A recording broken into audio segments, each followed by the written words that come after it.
Welcome to CET 281 Building Construction and Structural Systems, Module 2, Part 1. First മൊഡ്യൂളിൽ നമ്മൾ സിമെൻറ്റിനെ പറ്റിയിട്ടാണ് പഠിച്ചത്. സിമെൻറ്റ് എന്തിനാണ് യൂസ് ചെയ്യുന്നത്? കൺസ്ട്രക്ഷൻ്റെ എല്ലാ മോഡിലുള്ള ഓപ്പറേഷൻസിനും സിമെൻറ്റ് ആവശ്യമാണ്. സെക്കൻഡ് മൊഡ്യൂളിൽ നമ്മൾ പഠിക്കുന്നത് കോൺക്രീറ്റ്. കോൺക്രീറ്റ് ആണ് ഒരു ബിൽഡിങ്ങിന് ഏറ്റവും കൂടുതൽ സ്ട്രെങ്ത് കൊടുക്കുന്നതും അതിന് സ്ട്രക്ചർ പ്രൊവൈഡ് ചെയ്യുന്നതും ഒക്കെ എന്താണ്? കോൺക്രീറ്റ് ആണ്. അപ്പോൾ കോൺക്രീറ്റിനെ പറ്റിയാണ് സെക്കൻഡ് മൊഡ്യൂളിൽ നമ്മൾ പഠിക്കാൻ പോകുന്നത്. അപ്പം എന്താണ് കോൺക്രീറ്റ്? കോൺക്രീറ്റ് എന്ന് വെച്ച് കഴിഞ്ഞാൽ ഒരു കോമ്പോസിറ്റ് മാൻമെയ്ഡ് മെറ്റീരിയലാണ്. അപ്പോൾ നമ്മളിപ്പം എല്ലാ കൺസ്ട്രക്ഷനും, അത് ചെറിയ ടൈപ്പ് കൺസ്ട്രക്ഷൻ, ചെറിയ ടൈപ്പിലുള്ള ചെറിയ വീടുകൾ, കടകൾ പോലത്തെ കൺസ്ട്രക്ഷൻ മുതൽ bridges, dams, multi storeyed buildings, അങ്ങനെ ആ എൻഡിലുള്ള ഏറ്റവും ഹയസ്റ്റ് ആയിട്ടുള്ള കൺസ്ട്രക്ഷൻ വരെ നടക്കുന്നത് കോൺക്രീറ്റിൻ്റെ യൂസിലാണ്. അപ്പം ഇതെന്ന് വെച്ച് കഴിഞ്ഞാൽ നമുക്ക് എന്താണുള്ളത്? ഒരു ബൈൻഡിങ് മെറ്റീരിയൽ ഉണ്ടാവും, അതിനകത്ത് സ്ട്രെങ്ത് പ്രൊവൈഡ് ചെയ്യാൻ പറ്റുന്ന ഇൻഗ്രീഡിയൻസും നമുക്ക് ഉണ്ടാവും. അപ്പം എന്തൊക്കെയാണ് നോർമലി ഒരു കോൺക്രീറ്റിനകത്ത് നമ്മൾ ഉപയോഗിക്കുന്നത്?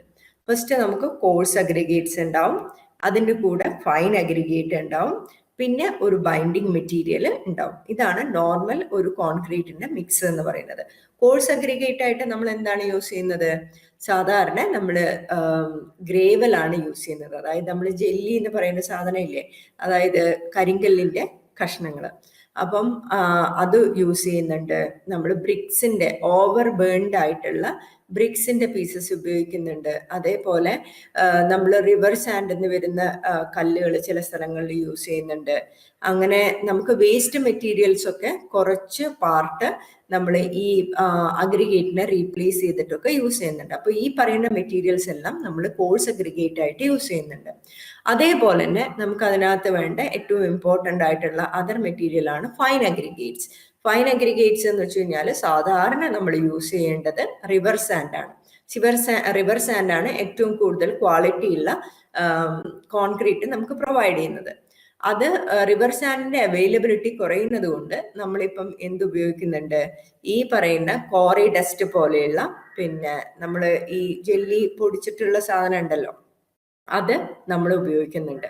അതേപോലെ സെയിം കാറ്റഗറിയിൽ സെയിം പ്രോപ്പർട്ടീസ് ഉള്ള പല മെറ്റീരിയൽസും ഫൈൻ അഗ്രിഗേറ്റ്സിന് പകരമായിട്ട് നമ്മൾ യൂസ് ചെയ്യുന്നുണ്ട്. പിന്നെ ഉള്ളത് ബൈൻഡിങ് മെറ്റീരിയൽ ആണ്. ബൈൻഡിങ് മെറ്റീരിയൽ സാധാരണയായിട്ട് നോർമലായിട്ട് എല്ലാ കൺസ്ട്രക്ഷനും നമ്മൾ ഉപയോഗിക്കുന്ന ബൈൻഡിങ് മെറ്റീരിയൽ ആരാണ്? സിമെന്റ് ആണ്. സിമെന്റ് മിക്സ്ഡ് വിത്ത് വാട്ടർ ആണ് നമുക്ക് ബൈൻഡിങ് മെറ്റീരിയൽ ആയിട്ട് ആക്ട് ചെയ്യുന്നത്. പക്ഷെ സിമെന്റ് മാത്രമല്ല നമുക്ക് ബൈൻഡിങ് മെറ്റീരിയൽ ആയിട്ട് ഉപയോഗിക്കാൻ പറ്റുന്നത്. ലൈമൊക്കെ നമ്മൾ ഈ പറയുന്ന ബൈൻഡിങ് മെറ്റീരിയൽ ആയിട്ട് ഉപയോഗിച്ചിരുന്നു പണ്ട് കാലത്തൊക്കെ. അപ്പം ഇപ്പൊ നമ്മൾ കോമൺ ആയിട്ട് ഉപയോഗിക്കുന്നത് സിമെന്റ് മാത്രമാണ്. അപ്പോൾ നമ്മൾ കോൺക്രീറ്റ് ഇൻഗ്രീഡിയൻസ് ഒക്കെ വെച്ചു, നമ്മളെ എല്ലാ കോഴ്സ് അഗ്രിഗേറ്റ്സ് ഒക്കെ വന്നു, ബൈൻഡിങ് മെറ്റീരിയൽ ഒക്കെ മിക്സ് ചെയ്തിട്ടുള്ള വെറ്റ് ആയിട്ടുള്ള ആ കോൺക്രീറ്റിനെ നമ്മൾ പറയും green concrete or wet concrete. ഇത് സോളിഡിഫൈ ചെയ്ത് ഹാർഡൺ ചെയ്ത് കഴിഞ്ഞു കഴിഞ്ഞാൽ അതിനെ നമ്മൾ പറയും സെറ്റ് കോൺക്രീറ്റ്. അപ്പോൾ എന്താണ്? വെറ്റ് കോൺക്രീറ്റും സെറ്റ് കോൺക്രീറ്റും, അല്ലെങ്കിൽ ഗ്രീൻ കോൺക്രീറ്റ്. ഫസ്റ്റ് വെറ്റ് ആയിട്ടുള്ള കോൺക്രീറ്റിനെ നമ്മൾ പറയുന്ന പേര്. ഇനിയുള്ളത് എന്ന് വെച്ച് കഴിഞ്ഞാൽ major factors responsible for using cement concrete are mouldability, easy early hardening, high early compressive strength, pumpability and durability. എന്തുകൊണ്ടാണ് നമ്മൾ സിമെന്റ് ബൈൻഡിങ് മെറ്റീരിയൽ ആയിട്ട് യൂസ് ചെയ്ത കോൺക്രീറ്റ് കോമൺ ആയിട്ട് എടുക്കാൻ വേണ്ടിയിട്ടുള്ള കാരണം? അതിൽ ഒന്നാമത്തെ കാരണം മോൾഡബിലിറ്റി. നമുക്ക് എങ്ങനെ വേണമെങ്കിലും മോൾഡ് ചെയ്യാം അതിന് ഇനീഷ്യൽ സെറ്റിംഗ് ടൈമിന് മുന്നേ. അതേപോലെ ഏർലി ഹാർഡനിങ്, പെട്ടെന്ന് തന്നെ അത് ഹാർഡൻ ആവും.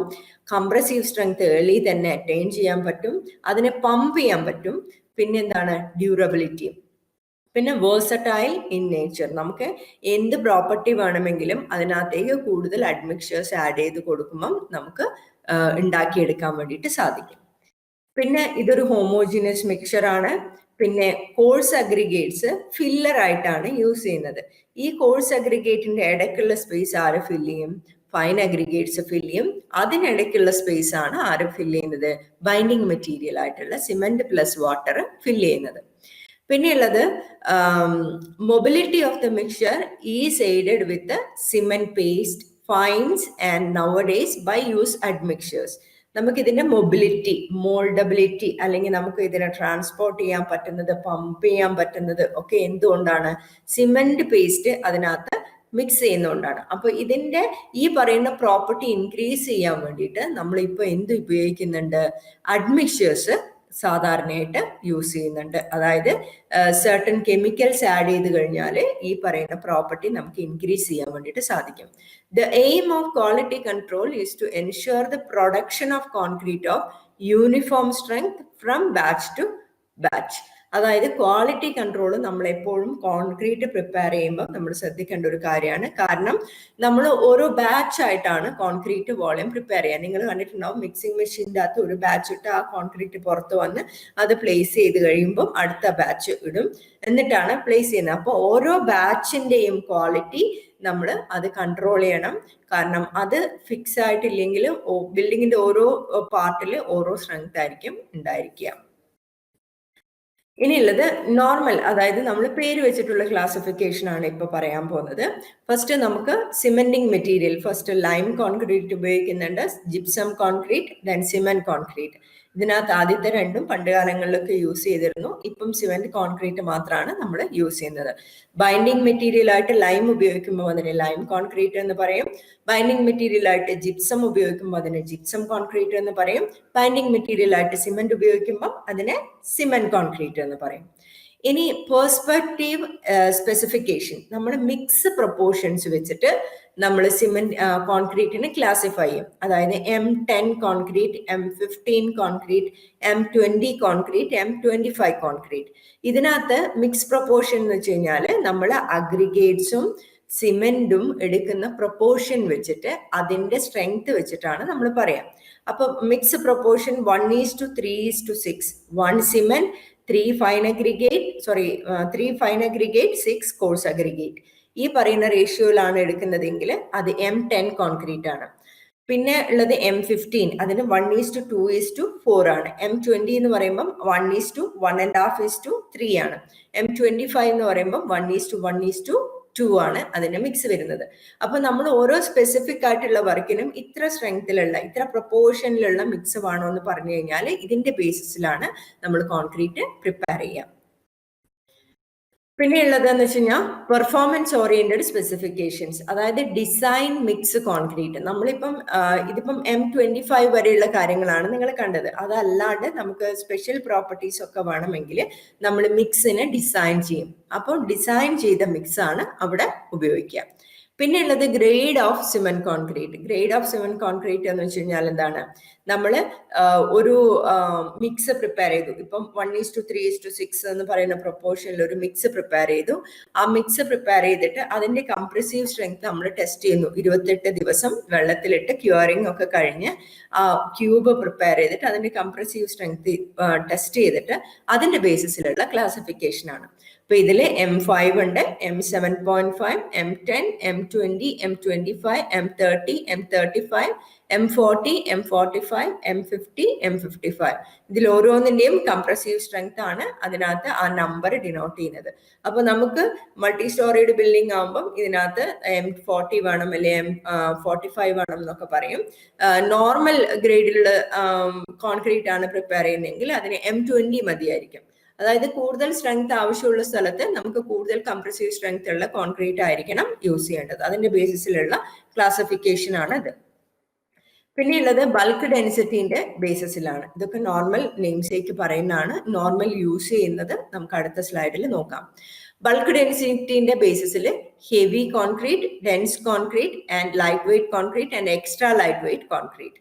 അതായത് അതിന്റെ ബൾക്ക് ഡെൻസിറ്റി നോക്കിയിട്ട്, വോളിയം നോക്കിയിട്ടാണ് നമ്മൾ എന്ത് പറയുന്നത്, ഈ പറയുന്ന ക്ലാസിഫിക്കേഷൻ വരുന്നത്. പിന്നെ പ്ലേസിങ്ങിനെ ബേസ് ചെയ്തിട്ടുള്ള ക്ലാസിഫിക്കേഷൻ ആണ്. ഒന്ന് ഇൻസിറ്റു, ദെൻ പ്രീകാസ്റ്റ്. ഇൻസിറ്റു എന്ന് വെച്ച് കഴിഞ്ഞാലാണ് സൈറ്റിൽ വെച്ചിട്ട് കാസ്റ്റ് ചെയ്യുന്നത്. നോർമൽ നമ്മൾ കോൺക്രീറ്റിങ് എല്ലാം നടക്കുന്നത് എങ്ങനെയാണ്? സൈറ്റിൽ വെച്ചിട്ടാണ് അത് കാസ്റ്റ് ചെയ്യുന്നത്. അപ്പൊ ആ സൈറ്റിൽ വെച്ചിട്ടുള്ള കാസ്റ്റിംഗ് നടക്കുന്നതിനെയാണ് ഇൻസിറ്റു കോൺക്രീറ്റ് എന്ന് പറയാം. പ്രീ കാസ്റ്റ് കോൺക്രീറ്റ് എന്താണ്? വേറെ ഏതെങ്കിലും സ്ഥലത്ത് വെച്ച് കാസ്റ്റ് ചെയ്ത് അത് ഹാർഡൺ ചെയ്തതിന് ശേഷം നമുക്ക് എവിടെയാണോ കൺസ്ട്രക്ട് ചെയ്യേണ്ടത് ആ സ്ഥലത്തേക്ക് കൊണ്ടുവന്നിട്ട് അത് പ്ലേസ് ചെയ്യും. അതിനെയാണ് നമ്മൾ പ്രീ കാസ്റ്റ് കോൺക്രീറ്റ് എന്ന് പറയാം. ഇതാണ് ഒരു normal type of classification of concrete. ഇനി നമ്മൾ നോർമൽ ഇൻഡസ്ട്രിയിൽ അല്ലെങ്കിൽ നമ്മൾ നോർമലായിട്ട് ഉപയോഗിക്കുന്ന കോൺക്രീറ്റിന്റെ ടൈപ്സ് ഏതൊക്കെയാണെന്നുള്ളത് നോക്കാം. നെക്സ്റ്റ് ഉള്ളത് ടൈപ്സ് ഓഫ് കോൺക്രീറ്റ്. നമുക്ക് നോർമൽ ഇൻഡസ്ട്രിയിലുള്ളത് ഇത്രയും ടൈപ്പുകളാണ്. First reinforced cement concrete RCC, prestressed cement concrete that is PSC, fibre reinforced cement concrete FRC, light weight concrete and high strength concrete, ready mix concrete, self compaction concrete and ഒരു സാധനം കൂടിയുണ്ട് shotcrete എന്ന് പറയും. അപ്പൊ ഇതിനകത്ത് common ആയിട്ടുള്ള വേറെ ഒന്നുണ്ട്, സാധാരണ നമ്മൾ ഉപയോഗിക്കുന്ന അതാണ് പ്ലെയിൻ സിമെന്റ് കോൺക്രീറ്റ് PCC. അപ്പൊ നമുക്ക് ഇവിടെ പഠിക്കാനുള്ളത് PCC പഠിക്കണം, RCC പഠിക്കണം, PSC പഠിക്കണം. ഈ മൂന്നെണ്ണാണ് നിങ്ങളെ സിലബസിൽ ഇൻക്ലൂഡ് ചെയ്തിരിക്കുന്നത്. അപ്പം reinforced cement concrete that is RCC. എന്താണ് റീഇൻഫോഴ്സ്ഡ് സിമെന്റ് കോൺക്രീറ്റ്? അപ്പം റീഇൻഫോഴ്സ്ഡ് സിമെന്റ് കോൺക്രീറ്റ് പഠിക്കുന്നതിനേക്കാണി മുന്നേ നമുക്ക് ആദ്യം ഇതിലേക്ക് പോവാം, പ്ലെയിൻ സിമെന്റ് കോൺക്രീറ്റിലേക്ക് പോവാം. അപ്പൊ പ്ലെയിൻ സിമെന്റ് കോൺക്രീറ്റ് എന്ന് വെച്ച് കഴിഞ്ഞാല് പേര് പറയുന്ന പോലെ എന്താണ്? Plain cement concrete. അതിനകത്ത് ആരുണ്ടാവില്ല? സ്റ്റീൽ ഉണ്ടാവില്ല. സ്റ്റീൽ ഇല്ലാതെ നോർമൽ നമ്മൾ cement, sand, coarse aggregate mix ചെയ്തിട്ട് നമ്മൾ പ്രിപ്പയർ ചെയ്യുന്ന കോൺക്രീറ്റിനെയാണ് പ്ലെയിൻ സിമെന്റ് കോൺക്രീറ്റ് എന്ന് പറയാം. അപ്പൊ ഈ പ്ലെയിൻ സിമെന്റ് കോൺക്രീറ്റ് നമ്മൾ എല്ലാ സ്ഥലങ്ങളിലും നമുക്ക് പ്ലെയിൻ സിമെന്റ് കോൺക്രീറ്റ് യൂസ് ചെയ്യാൻ വേണ്ടിയിട്ട് പറ്റില്ല. നമ്മൾ സാധാരണ ഫ്ലോർ ചെയ്യാൻ, പിന്നെ അതേപോലെ നമ്മൾ മുറ്റമൊക്കെ കോൺക്രീറ്റ് ചെയ്യുന്ന സമയത്ത് അങ്ങനെയുള്ള സ്ഥലത്താണ് ഇത് ഉണ്ടാവുക, പ്ലെയിൻ സിമെന്റ് കോൺക്രീറ്റ് ഉണ്ടാവുക. ബേസിക്കലി സിമെന്റ് എന്തിനു വേണ്ടിയിട്ടാണ് ഡിസൈൻ ചെയ്തിരിക്കുന്നത്? കംപ്രസീവ് സ്ട്രെങ്തിനെ ഒപ്പോസ് ചെയ്യാൻ വേണ്ടിയിട്ടാണ്. അപ്പൊ ഈ കംപ്രസീവ് സ്ട്രെങ്ത് മാത്രം വരുന്ന ഏരിയയിലാണ്, കംപ്രസീവ് ലോഡ് മാത്രം വരുന്ന ഏരിയയിലാണ് പ്ലെയിൻ സിമെന്റ് കോൺക്രീറ്റ് യൂസ് ചെയ്യാം. അപ്പം അതായത് മോസ്റ്റ് ഓഫ് ദ കൺസ്ട്രക്ഷൻസിൽ വെറും കംപ്രസീവ് ലോഡ് മാത്രമല്ല ഒരു സ്ട്രക്ചറൽ മെമ്പറിൽ വരിക, എന്തും കൂടെ വരും? ടെൻസൈൽ ലോഡും കൂടെ വരും അതിനകത്ത്. അപ്പൊ ഈ ടെൻസൈൽ ലോഡ് എങ്ങനെയാ വരുന്നതെന്ന് വെച്ച് കഴിഞ്ഞാല്, നമ്മളിപ്പം സപ്പോസ് ഇതാണ് ഒരു സ്ട്രക്ചറൽ മെമ്പർ എന്ന് വെക്കുക, ഇതൊരു ബീമാണ് എന്ന് വെക്കുക. നമുക്ക് ഇവിടെയാണ് ലോഡ് വരുന്നത്, അതായത് മേലെയുള്ള അതിന്റെ സെൽഫ് വെയിറ്റ്, ഈ ബീമിന്റെ ഒരു വെയിറ്റ് ഉണ്ടാവും, അതിന്റെ മുകളിലുള്ള എല്ലാ സ്ട്രക്ചറിന്റെയും വെയിറ്റ് ഇതിന്റെ മുകളിലേക്ക് വരും. അപ്പം ഇതിന്റെ മുകളിൽ അങ്ങനെ ഒരു ലോഡ് വരുന്നുണ്ട്. ഇതിന് എവിടെയാണ് സപ്പോർട്ട് ഉണ്ടാകുക? ഈ രണ്ട് സൈഡിലാണ് സപ്പോർട്ട് ഉണ്ടാകുക. അപ്പൊ സപ്പോർട്ട് ഉണ്ടാവുമ്പം ഒബിയസ്ലി ഇവിടെ ലോഡ് വരുമ്പം ഇതിന് എന്ത് ടെൻഡൻസി ഉണ്ടാവും? ചെറുതായിട്ടൊന്ന് ബെൻഡ് ചെയ്യാനുള്ള ടെൻഡൻസി ഉണ്ടായിരിക്കും. അത് പക്ഷെ വിസിബിൾ ആയിരിക്കില്ല. അപ്പം ഈ ബെൻഡ് ചെയ്യാനുള്ള ടെൻഡൻസി ഉണ്ടാവുമ്പം ഇതിന്റെ ബോട്ടം മോസ്റ്റ് ഫൈബേഴ്സിലെ ഏറ്റവും ബോട്ടം ലെയറിൽ ഇതിന് ഇലോങ്ങേഷൻ ഉണ്ടാവുന്ന ഒരു ടെൻഡൻസി ഉണ്ടാവും. ഇലോങ്ങേഷൻ ഉണ്ടാവുന്ന ആ ഫൈബേഴ്സില്, ആ ലെയറിൽ അതിനകത്ത് എന്ത് ഫീൽ ചെയ്യും? ടെൻഷൻ ഫീൽ ചെയ്യും. പക്ഷെ കോൺക്രീറ്റിന് എന്തെടുക്കാനുള്ള കപ്പാസിറ്റി ഇല്ല? ടെൻസൈൽ ലോഡിനെ എടുക്കാനുള്ള കപ്പാസിറ്റി ഇല്ല. ആ ടെൻസൈൽ ലോഡിന് വേറെ ചെയ്യാൻ വേണ്ടിയിട്ടാണ് നമ്മൾ ഇതിനകത്ത് എന്ത് കൊടുക്കുന്നത്? സ്റ്റീൽ കൊടുക്കുന്നത്. സ്റ്റീൽ ബേസിക്കലി ടെൻസൈൽ ലോഡിനെ എടുക്കാൻ വേണ്ടിയിട്ടാണ്. അപ്പം ഈ സ്റ്റീൽ ഇല്ലാത്ത കംപ്രസീവ് ലോഡ് മാത്രം വരുന്ന സ്ഥലങ്ങളിലാണ് നമ്മൾ ആരെ ഉപയോഗിക്കുന്നത്? പ്ലെയിൻ സിമെന്റ് കോൺക്രീറ്റിനെ ഉപയോഗിക്കുന്നത്. അപ്പം ഇതെന്ന് വെച്ച് കഴിഞ്ഞാല് പറയുന്ന പോലെ മേക്കിംഗ് പേയ്മെന്റ്സ് ആക്കാൻ വേണ്ടിയിട്ട് യൂസ് ചെയ്യുന്നുണ്ട്. For flagging the area around the ബിൽഡിങ്ങിന്റെ ചുറ്റുമുള്ള ഏരിയ ചെയ്യാൻ വേണ്ടിയിട്ട് ഉപയോഗിക്കുന്നുണ്ട്. A sill concrete to get hard and even surface at sills, tennis courts, basketball courts അവിടെ കോൺക്രീറ്റ് ചെയ്യാൻ വേണ്ടിയിട്ട് യൂസ് ചെയ്യുന്നു. പിന്നെ വാൾ ഫൂട്ടിങ്സിന്റെ ബിലോ, അതായത് നമ്മൾ സാധാരണ വാളിന്റെ താഴെ എന്ത് കൊടുക്കും? ഫൂട്ടിങ്സ് കൊടുക്കും, ഫൗണ്ടേഷൻ കൊടുക്കും അല്ലെ. അതിന്റെ below column footings and on walls below the beams, അതിന്റെ അടിയിലൊക്കെ ബെഡായിട്ട് കൊടുക്കാൻ വേണ്ടിയിട്ടും പ്ലെയിൻ സിമെന്റ് കോൺക്രീറ്റ് നമ്മൾ യൂസ് ചെയ്യുന്നുണ്ട്. അപ്പം ടെൻസൈൽ ലോഡ് വരുന്ന ഒരു സ്ഥലത്തും എന്തുപയോഗിക്കുന്നില്ല? ഈ പറയുന്ന പ്ലെയിൻ സിമെന്റ് കോൺക്രീറ്റ് ഉപയോഗിക്കുന്നില്ല. അപ്പം ഇനി അടുത്ത വരുന്നത് RCC, റീഇൻഫോഴ്സ്ഡ് സിമന്റ് കോൺക്രീറ്റ്. അപ്പോൾ നമ്മളുടെ ടെൻസൈൽ ലോഡ് വരുന്ന എല്ലാ സ്ട്രക്ചറൽ മെമ്പേഴ്സും കാസ്റ്റ് ചെയ്യുന്നത് എന്തുപയോഗിച്ചിട്ടാണ്? റീഇൻഫോഴ്സ്ഡ് സിമന്റ് കോൺക്രീറ്റ് വെച്ചിട്ടാണ്. ഇപ്പൊ റീഇൻഫോഴ്സ്മെന്റ് കൊടുക്കുന്നത് എന്ത് വെച്ചിട്ടാണ്? സ്റ്റീല് വെച്ചിട്ടാണ് നമ്മൾ റീഇൻഫോഴ്സ്മെന്റ് കൊടുക്കുന്നത്. അപ്പൊ ഈ റീഇൻഫോഴ്സ്മെന്റ് കൊടുക്കുന്നത് നിങ്ങൾ കണ്ടിട്ടുണ്ടാവും, ഏറ്റവും ബോട്ടത്തിലായിരിക്കും. സിമെന്റ് ചെയ്യുന്നതിനേക്കാണി മുന്നേ നമ്മളൊരു കോൺക്രീറ്റിംഗ് ചെയ്യുന്നതിനേക്കാണി മുന്നേ നമ്മൾ പോയി നോക്കിക്കഴിഞ്ഞാൽ ഈ പറയുന്ന പലക അടിച്ചിട്ടുണ്ടാവും അല്ലെ. പലക അടിച്ചതിന്റെ ഏറ്റവും അടിയിലത്തെ പോർഷനിലായിരിക്കും എന്ത് കൊടുത്തിട്ടുണ്ടാകുക? ഈ റീഇൻഫോഴ്സ്മെന്റ് കമ്പി കെട്ടി വെച്ചിട്ടുണ്ടാകുക. അതേപോലെ നിങ്ങൾ ഒരു തൂണ് വാർക്കുമ്പം അല്ലെങ്കിൽ കോളം ചെയ്യുമ്പം നോക്കിക്കഴിഞ്ഞാൽ ഇപ്പോൾ അതിന്റെ പെരിഫറിയിലായിരിക്കും എന്ത് കൊടുത്തിട്ടുണ്ടാകുക? ഈ പറയുന്ന കമ്പികൾ കൊടുത്തിട്ടുണ്ടാകുക. ഇങ്ങനെ ലെങ്ത് വൈസ് കൊടുത്തിട്ടുണ്ടാവും. അതിനിങ്ങനെ ടൈ ചെയ്തിട്ട് ഇടയ്ക്ക് റൗണ്ട് ചെയ്ത് കെട്ടി വെച്ചിട്ടുണ്ടാവും. ഒരിക്കലും അതിന്റെ സെന്ററിൽ എന്ത് നിങ്ങൾ കാണില്ല? റീഇൻഫോഴ്സ്മെന്റ് കാണില്ല. ഇതിന്റെ കാരണം എന്താണ്? ഇതിന് ടെൻഷൻ വരുന്നത് പെരിഫറിയിലാണ്. അപ്പൊ ഈ പെരിഫറിയിലുള്ള ടെൻഷനെ റെസിസ്റ്റ് ചെയ്യാൻ വേണ്ടിയിട്ടാണ് പെരിഫറിയിൽ എന്ത് കൊടുക്കുന്നത്? റീഇൻഫോഴ്സ്മെന്റ് കൊടുക്കുന്നത്. അപ്പം the steel bars are embedded in the tensile zone of concrete to compensate the poor tensile resistance of concrete. The bond between steel and the surrounding concrete ensures strain compatibility. അതായത് അതിന്റെ change in ലെങ്തിനെ change, അതായത് elongation ഉണ്ടാവാനുള്ള ടെൻഡൻസിയെ resist ചെയ്യുന്നു. Moreover, the reinforcing steel imparts ductility to the composite material. അതിന് ductile, അതായത് ഒന്ന് extend ചെയ്യാനുള്ള, വളയാനുള്ള ഒരു ടെൻഡൻസി ഇതിന് പ്രൊവൈഡ് ചെയ്യുന്നുണ്ട്. ആ ഒരു പ്രോപ്പർട്ടി കൊടുക്കുന്നുണ്ട്. The reinforcing steel also supplements concrete in bearing compressive forces as in the case of columns. അതായത് ഈ കോൺക്രീറ്റിന് റീഇൻഫോഴ്സ്മെന്റ് കൊടുക്കുമ്പം അത് കംപ്രസീവ് സ്ട്രെങ്ത്തിനെ സപ്ലിമെന്റ് ചെയ്യുകയും കൂടി ചെയ്യുന്നുണ്ട്. അപ്പൊ ഇത്രയാണ് ഇതിന്റെ റീഇൻഫോഴ്സ്ഡ് സിമെന്റ് കോൺക്രീറ്റ്. നെക്സ്റ്റ് വരുന്നത് പ്രീ സ്ട്രെസ്ഡ് കോൺക്രീറ്റ് ആണ്. അപ്പൊ പ്രീ സ്ട്രെസ്ഡ് കോൺക്രീറ്റ് എന്ന് പറഞ്ഞു കഴിഞ്ഞാൽ നമ്മൾ പേര് പറയുന്ന പോലെ എന്തായിരിക്കും? ഇത് പ്രീ സ്ട്രെസ്ഡ് ആയിരിക്കും. പ്രീ സ്ട്രെസ്ഡ് എന്ന് വെച്ച് കഴിഞ്ഞാൽ ആദ്യമേ ഇതിന് എന്ത് കൊടുത്തിട്ടുണ്ടാവും? സ്ട്രെസ് പ്രൊവൈഡ് ചെയ്തിട്ടുണ്ടാവും. ഇതിൽ ഫസ്റ്റ് നമുക്ക് നോക്കാം. One of the serious limitations of reinforced cement concrete is the cracking, which is a natural phenomenon for concrete constructions. നമുക്ക് എപ്പോഴും ഏത് കോൺക്രീറ്റും നിങ്ങൾ പഴയ വീടുകളൊക്കെ ചെറിയ ഡ്യൂറേഷനിൽ തന്നെ കൺസ്ട്രക്ട് ചെയ്ത് കഴിഞ്ഞ് കുറച്ച് കഴിഞ്ഞ് നോക്കിക്കഴിഞ്ഞാൽ തന്നെ അതിനകത്ത് എന്ത് ഫോം ചെയ്തിട്ടുണ്ടാവും? ക്രാക്സ് ഫോം ചെയ്തിട്ടുണ്ടാവും. മര്യാദയ്ക്ക് ക്യൂറിങ് നടക്കാണ്ടിരിക്കുമ്പം, വെള്ളത്തിൽ മര്യാദയ്ക്ക് മുക്കി വെക്കാണ്ടിരിക്കുമ്പം ആണ് നോർമലി ഇതിന്റെ ക്രാക്ക് ഫോം ചെയ്യുന്നത്. അപ്പോൾ ഈ ഒരു പ്രശ്നം ഉണ്ടായി കഴിഞ്ഞാൽ ലീക്കേജ് ഉണ്ടാവാനുള്ള, അതിന്റെ സ്ട്രെങ്ത് കുറയാനുള്ള സാധ്യതകൾ വളരെ കൂടുതലാണ്. ഇപ്പൊ പ്രീ സ്ട്രെസ്ഡ് കോൺക്രീറ്റ് നമ്മൾ എന്തിനു കൊടുക്കുന്നു എന്ന് വെച്ച് കഴിഞ്ഞാൽ ഇത് ഓൾറെഡി നമുക്ക് അതിനകത്ത് ഉപയോഗിക്കുന്ന സ്റ്റീലിന്റെ എമൗണ്ട് നമുക്ക് കുറക്കാൻ വേണ്ടിയിട്ട് സാധിക്കും.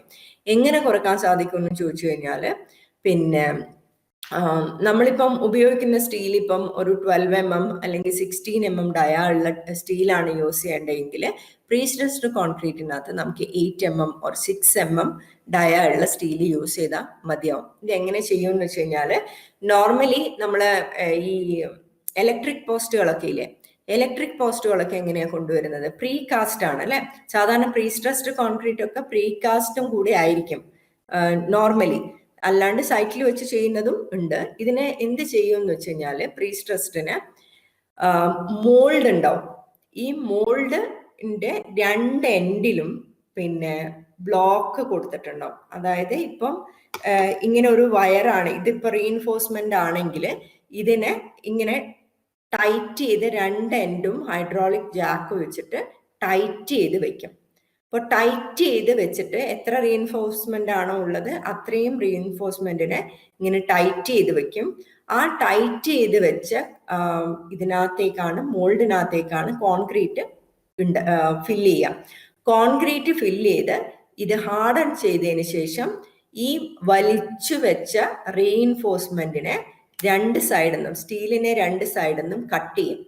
കട്ട് ചെയ്യുമ്പോൾ എന്താ സംഭവിക്കുക? ഇതിങ്ങനെ വലിച്ചു വെച്ചിട്ടാണുള്ളത്. അപ്പൊ വലിച്ചു വെച്ചിട്ട് ഇതിനെ കട്ട് ചെയ്യുന്നു. കട്ട് ചെയ്യുമ്പോൾ എന്താവും? ഇതിന്റെ ഒറിജിനൽ സ്റ്റേജിലേക്ക് തിരിച്ചു പോകാനുള്ള ടെൻഡൻസി ഉണ്ടാവും.